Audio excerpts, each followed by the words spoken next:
View 360 में।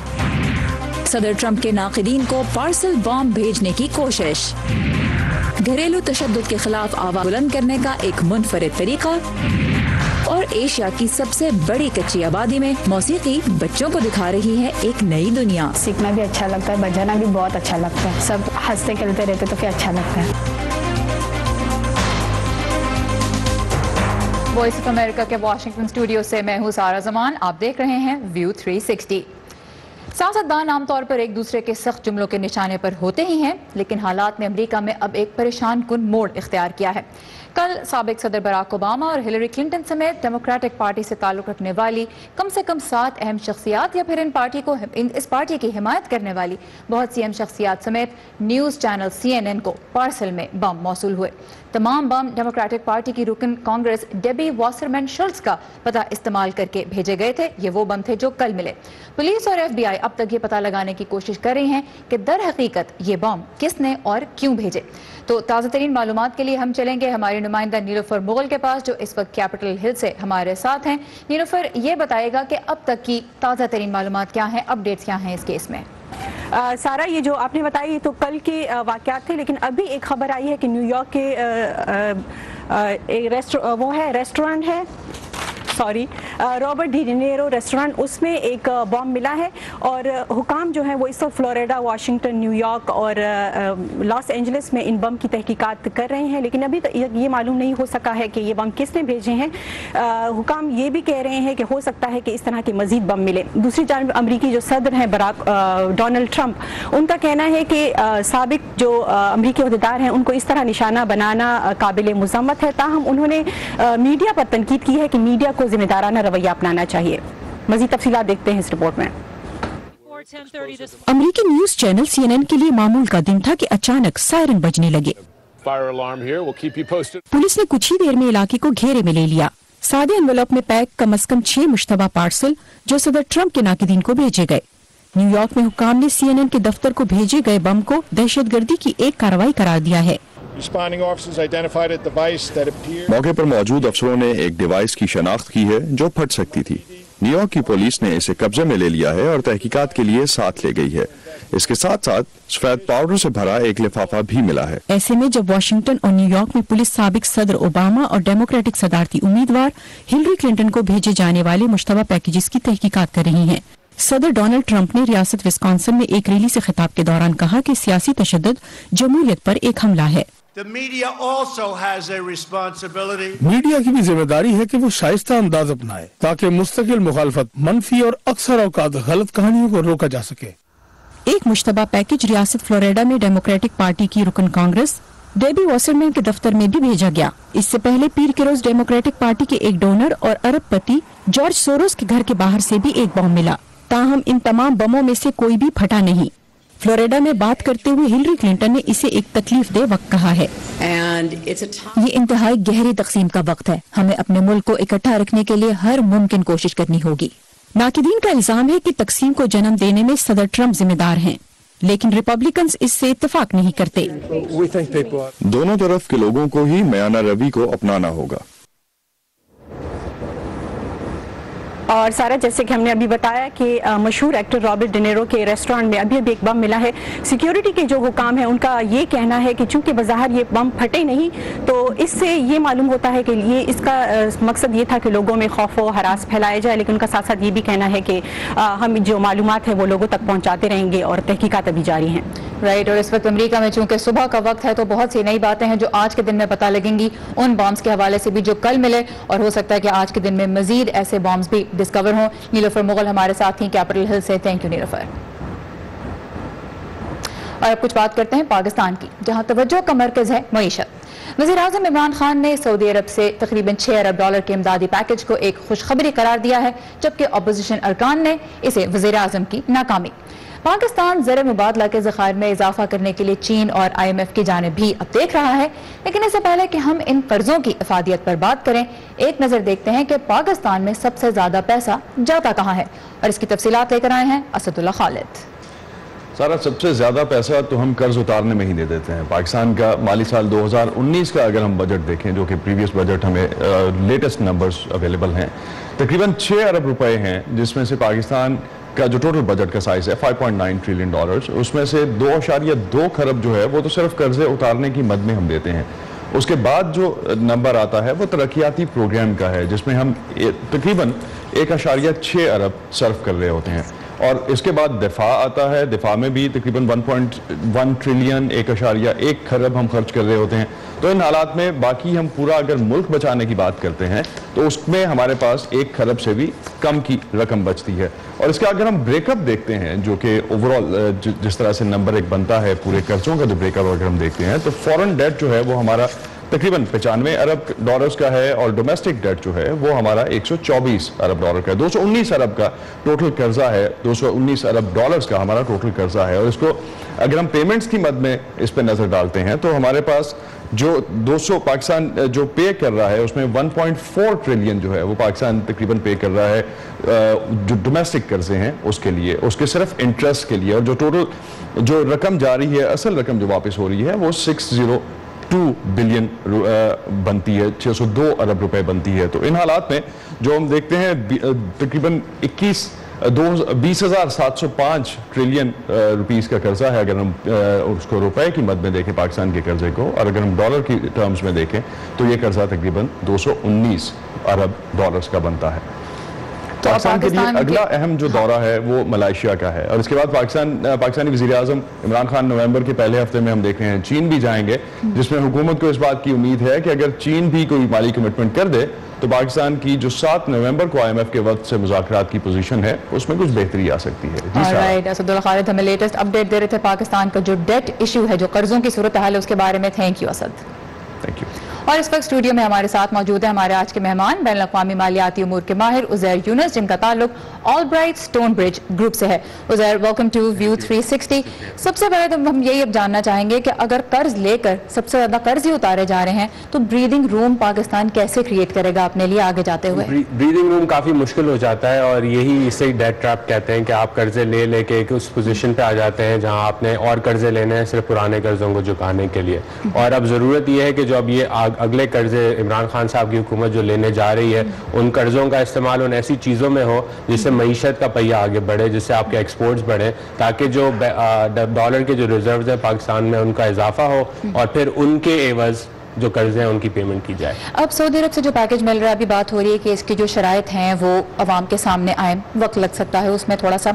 क्या शराइत पाकिस्तान को कबूल करनी चाहिए, चाहे वो सऊदी अरब हो चाहे वो चाइना हो, कि पाकिस्तान का फायदा हो सके इसमें? देखिए, वो सऊदी अरेबिया चीन दोनों काफ़ी अरसे से पाकिस्तान को कर्जे देते हैं और पाकिस्तान के पास कोई चॉइस नहीं है, तो आपने वो कर्जे तो लेने हैं। और उसकी टर्म्स एंड कंडीशंस हमेशा अगर देखा जाए हिस्टोरिकली तो इतनी कोई मुश्किल टर्म्स एंड कंडीशंस चीन और सऊदी अरेबिया ने पाकिस्तान पे रखी नहीं है। तो इमरान खान साहब की कामयाबी है कि वो 6 अरब का पैकेज सऊदी अरेबिया से लेके आए। उम्मीद है कि नवंबर में चीन भी कुछ अरब डॉलर देगा, और फिर IMF से जो ज़रूरत थी जिसे कहा जा रहा था 12 से 15 अरब डॉलर की, उसमें कमी आके पाकिस्तान की नेगोशिएशन पोजीशन है उसमें थोड़ी सी बेहतरी का इम्कान है।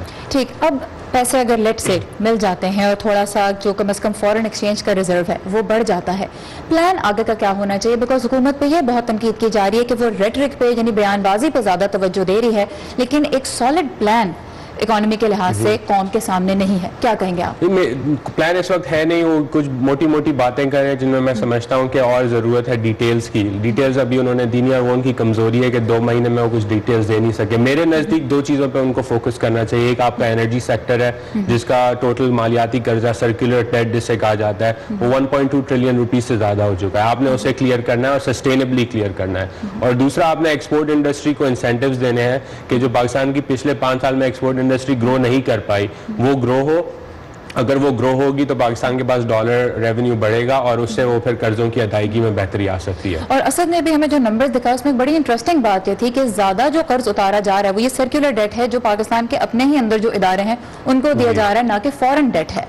जी, तो ये बहुत बड़ा मसला है। और बात यह है कि पिछले 5 साल में जब नवाज शरीफ साहब की हुकूमत ने कोशिश की कि इन पब्लिक सेक्टर एंटरप्राइज को प्राइवेटाइज किया जाए, PIA जिनमें सबसे पहले जिनका नाम दिया जा रहा था, तो यही असद उमर साहब थे जिन्होंने मुखालिफत की थी इसकी। तो आज वो वजीर ख़जाना है और अब उनको ही प्राइवेटाइजेशन का एजेंडा और रिफॉर्म का एजेंडा आगे लेके चलना है और देखते हैं कि वो उसमें कितना कामयाब होता है। $219 बिलियन को ओवरऑल पाकिस्तान पे इस वक्त डेट है, जबकि बजट हमारा पाकिस्तान का जो है वो तकरीबन $6 खरब का है। ये बताइए, जिस किस्म का रेटरिक हमने कल भी तकरीर में सुना जिसमें उन्होंने वज़ीर आज़म पाकिस्तान ने एंटी करप्शन की बहुत बात की, आप यहाँ वाशिंगटन में बैठ के जो इन्वेस्टमेंट्स हैं उनको मैनेज करते हैं, ये बताइए जो इंटरनेशनल इन्वेस्टर है उसका क्या कॉन्फिडेंस पाकिस्तान में बढ़ेगा इस तरह की तकारीर से? देखिए, इन्वेस्टर जो है वो करप्शन को तो देखता है। आप ट्रांसपेरेंसी इंटरनेशनल की करप्शन रेटिंग पाकिस्तान की देखें तो काफ़ी बुरी है, लेकिन उससे ज़रूरी इन्वेस्टर के लिए ईज ऑफ डूइंग बिजनेस और कंपेरेटिवनेस होती है। तो जब अगर आपकी मईशत के अंदर आसान ना हो इन्वेस्टर के लिए आना और आप करप्शन इन्वेस्टिगेशन करने लग जाए, तो जो ब्यूरोक्रेट है जिसने इन्वेस्टर के लिए फैसिलिटेट करना है, परमिट्स देने हैं, नेगोशिएशन करनी है, वो ब्यूरोक्रेट आगे नहीं बढ़ेगा क्योंकि उसको खतरा होगा कि 6 महीने बाद कहीं नैब उसको ही उठा के ना ले जाए। तो ये जो रेटरिक है खतरनाक है और मेरे ख्याल में हुकूमत को चाहिए कि वो कंपेटिटिवनेस और ईज ऑफ डूइंग बिजनेस के ऊपर ज्यादा तवज्जो दे, बल्कि ऑपोजिशन को टारगेट करे। और जहां तक कंपेटिटिवनेस का ताल्लुक, उसमें पाकिस्तान ग्लोबली बहुत नीचे रैंक करता है। अभी वर्ल्ड बैंक की भी जो रैंकिंग्स आई पिछले साल से भी नीचे स्लाइड कर गया पाकिस्तान इस लिहाज से। रीजन में पाकिस्तान बांग्लादेश और भारत के काफी पीछे है और जब तक पीछे रहेगा उस वक्त तक इंटरनेशनल इन्वेस्टर पाकिस्तान का रुख करना बड़ा मुश्किल होगा। और राइट उज़ैर यूनुस हमारे साथ थे, मालियाती उमूर के माहिर। Thank you very much Uzair for your time and insight. कहते हैं कि खबरें तो भाई लोकल होती हैं, लेकिन जब हमारे और दुनिया भर के मसाइल एक से लगने लगे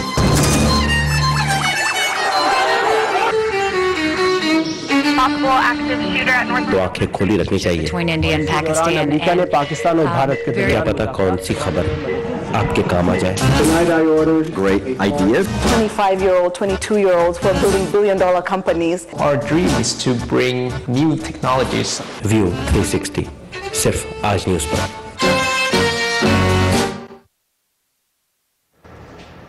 म्यांमार में रोहिंग्या पर होने वाले मजालिम की तहकीकात के लिए कायम अक़वाम मुत्तहिदा के कमीशन के सरबराह ने कहा है कि 1 साल के दौरान वहाँ सूरत हाल में कोई खातिर खा बेहतरी नहीं आई और अगर इन मजालिम के लिए किसी को सजा न हुई तो ऐसी सूरत हाल दूसरे मुल्कों में भी पैदा हो सकती है। इस लम्हे तक भी जो रोहिंग्या पीछे रह गए हैं उन्हें बदतरीन पाबंदियों का सामना है, उन पर सख्त तरीन दबाव है और पिछले साल अगस्त से अब तक बुनियादी तौर पर कुछ नहीं बदला। म्यांमार से पिछले 1 साल के दौरान लाखों की तादाद में रोहिंग्या ने पनाह के लिए बांग्लादेश का रुख किया। अक़वाम मुत्तहिदा का कमीशन ताज़ा तरीन रिपोर्ट अब सलामती काउंसिल को पेश करेगा, ताहम इस मसले के हल में काउंसिल खुद भी बटी हुई है। और अमेरिकी अखबार वाशिंगटन पोस्ट के मुताबिक अमेरिका के जो खुफिया इदारा है CIA, उसकी डायरेक्टर जीना हैस्पल ने तुर्की में सऊदी सहाफ़ी जमाल खशोगी की हलाकत की ऑडियो रिकॉर्डिंग सुनी है। वो इस मामले पर आज अमेरिकी सदर को अपनी रिपोर्ट भी पेश करेंगी। इस खबर की तफसीलात समेत दुनिया भर से अहम मालूमात के लिए आइए हमारी वेबसाइट urdu.voa.com पर। घरेलू तशद्दुद को अक्सर तरक्की पजीर मुल्कों का मसला समझा जाता है, लेकिन सच बात यह है कि अमेरिका में भी हर 4 में से 1 औरत घरेलू तशद्दुद का सामना करती है और हर 3 में से 1 अपने ही साथी के हाथों कत्ल हो जाती है। इस जुर्म के खात्मे के लिए काम करने वालों का कहना है कि इस शरह को कम करने के लिए जरूरत है तो आगाही की। नीलूफर मुगल हमें बता रही हैं वाशिंगटन DC में जारी एक मुनफरिद प्रोग्राम के बारे में। इस शर्ट पर लिखे गए अगरचे ये चंद अल्फाज ही हैं, लेकिन ये एक ऐसी औरत की कहानी बयान करती है जो घरेलू तशद्दुद की शिकार हुई है।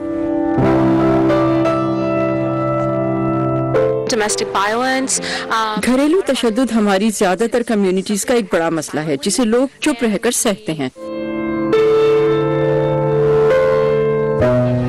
कतार दर कतार ये शर्ट्स हर साल मुनक्किद होने वाले एक प्रोजेक्ट का हिस्सा हैं, जिसका नाम है क्लोथ्स लाइन।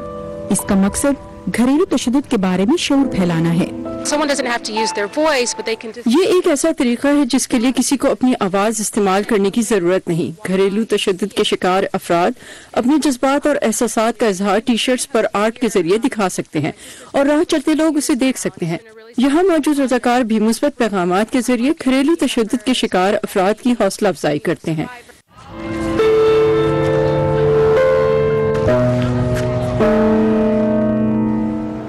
घरेलू तशद्दुद के खिलाफ आवाज उठाने वालों ने 1990 में क्लोथ्स लाइन प्रोजेक्ट का आगाज किया। अब तक इस प्रोजेक्ट के जरिए अमेरिका भर में इस तरह की हजारों नुमाइशें मुनक्किद की जा चुकी हैं। इनमें माई सिस्टर प्लेस ऑर्गेनाइजेशन भी शामिल है, जो गुज़िश्ता 40 सालों से घरेलू तशद्दुद के खात्मे और इसके शिकार अफराद को बाइख्तियार बनाने के लिए काम करती है।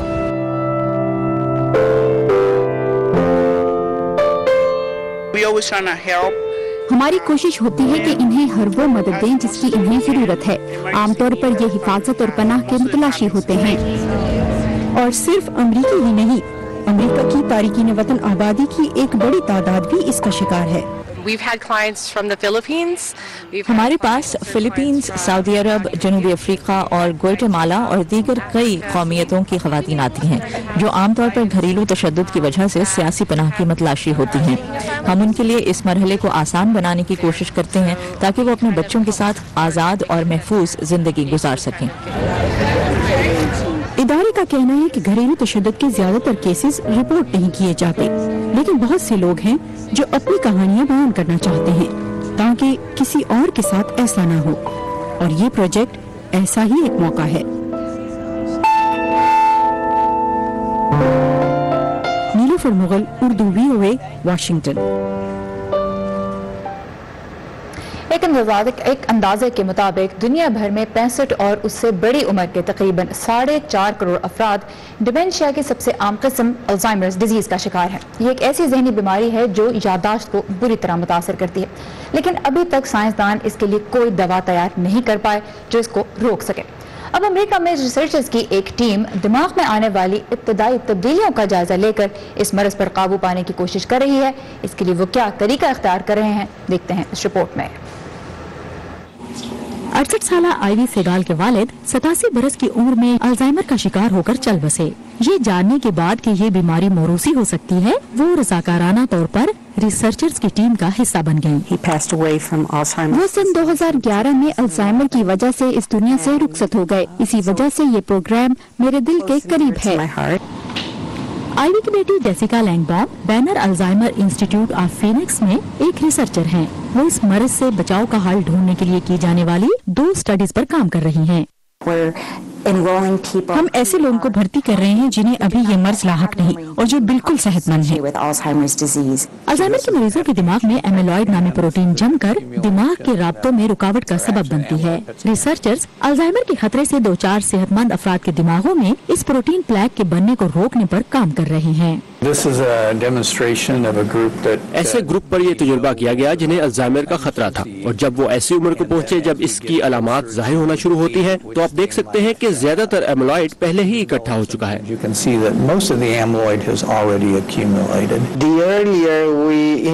जितना जल्द दिमाग में एमिलॉइड को जमने से रोका जाएगा, उतना ही ज्यादा मुस्बत नताइज का इम्कान होगा।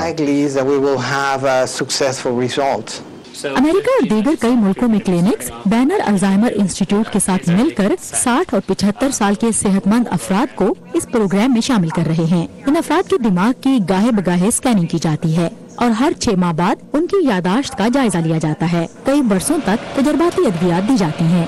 रज़ाकारों का APOE4 जीन की मौजूदगी के लिए टेस्ट भी लिया जाता है। इस जीन की मौजूदगी से अल्जाइमर होने का इम्कान बढ़ जाता है। अल्जाइमर में सबसे बड़ा खतरा उम्र ही है, जबकि APOE जीन दूसरे नंबर पर है। इस प्रोग्राम में शमूलियत के लिए जीनियाती टेस्ट लाजमी है, जो अल्जाइमर की स्टडी के लिए 55 से 75 साल के उम्र के अफराद की रजिस्ट्री के लिए किया जाता है, जिनमें कोई और जहनी बीमारी ना हो। आइवी सेगाल को इस प्रोग्राम में शमूलियत के लिए किसी भी प्रोसीजर पर कोई एतराज नहीं। इस वक्त तक 70,000 से ज्यादा अफराद ने इस प्रोग्राम के लिए खुद को रजिस्टर करवाया है। ताहम रिसर्चर्स का कहना है कि अल्जाइमर पर तहकीक के लिए मजीद रज़ाकार दरकार हैं। सादिया सद की रिपोर्ट हमने देखी और इस वक्त सादिया हमारे साथ हैं। ये बताएं सादिया कि पाकिस्तान की आबादी इतनी तेजी से बढ़ी है पिछले कुछ सालों के दौरान, तो पाकिस्तान में अल्जाइमर के खतरे के बारे में माहिरीन का क्या कहना है?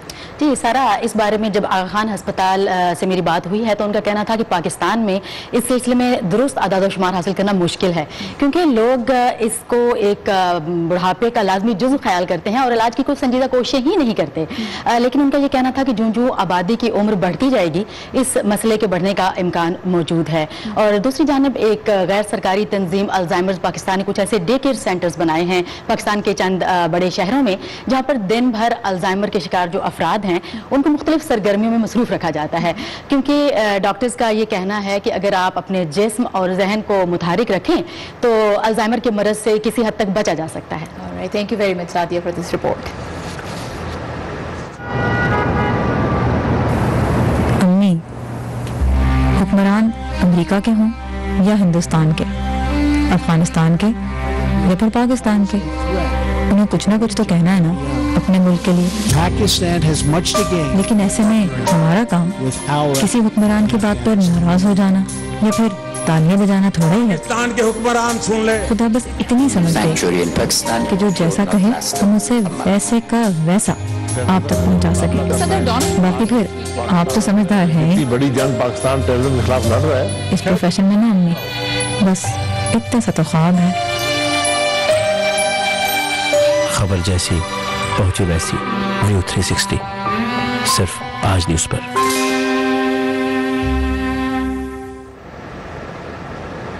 एशिया की सबसे बड़ी कच्ची आबादी मुंबई की धारावी, जहां 10 लाख से ज्यादा लोग आबाद हैं, वहां एक गैर सरकारी इदारे की मदद से बच्चे ऐसा म्यूजिक बना रहे हैं जिसकी गूंज दुनिया सुन रही है और बच्चों को इसके जरिए एक नई दुनिया देखने का मौका मिल रहा है।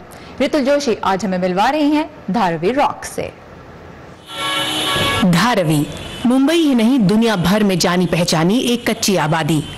इन गलियों में जैसे जैसे कदम आगे बढ़ते हैं आसमान सिमटता जाता है, लेकिन धारावी की इस गली की आखिरी इमारत का जीना यहाँ के बहुत से बच्चों के लिए जैसे ख्वाबों का एक नया आसमान खोल देता है।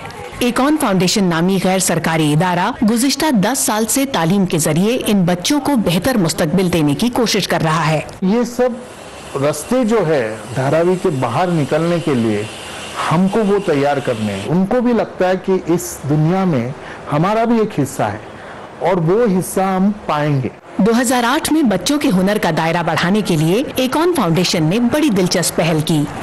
प्लास्टिक के पुराने डब्बों से म्यूजिक बनाना, ट्रेनिंग के लिए देश परदेश के साजिंदों की मदद ली गई। हर एक बच्चा धारावी का उसके ऊपर खेल सकता है अपने घर पे, तो हम जिस पे म्यूजिक बजाएंगे ना तो उसको पैसे लगेंगे और क्योंकि उसके घर में ही है ये जो बाल्दियां है, ये ड्रम है, तो हम वहाँ से शुरुआत किए। धारावी रॉक्स अब तक 150 से ज्यादा शोज कर चुका है।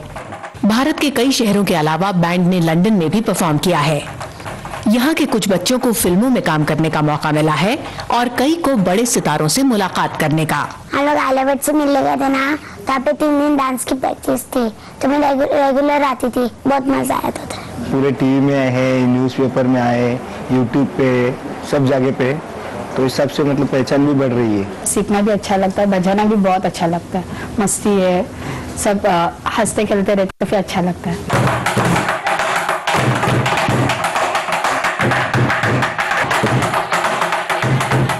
म्यूजिक के साथ साथ यहाँ डांस भी सिखाया जाता है।